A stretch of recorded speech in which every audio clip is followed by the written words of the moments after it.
15 বছর যাবৎ এই দেশের মানুষ ভোট দিতে পারে নাই।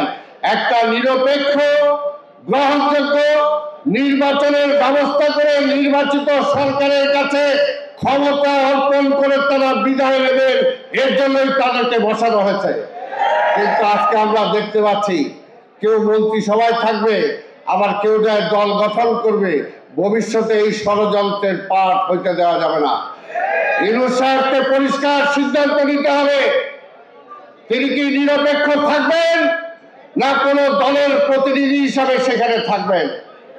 তাই পরিষ্কার কথা, নিরপেক্ষ হওয়া ছাড়া কোনো বিকল্প নাই। কোটি মানুষের আস্থার ভালোবাসায় 11 বারের মতো দেশের 1 নম্বর রেফ্রিজারেটর ব্র্যান্ড ওয়ালটন। অনেক রক্ত আজকে শুধু বিডিআর না, দীর্ঘ 17 বছর ধরে আমাদের অনেক শহীদের রক্তে আজকে আমরা এখানে এসেছি। তাই ভাইরা আমার, সেই রক্তের এই যে আজকে কান্না শুনলে সবের বুকে হাহাকার লাগে।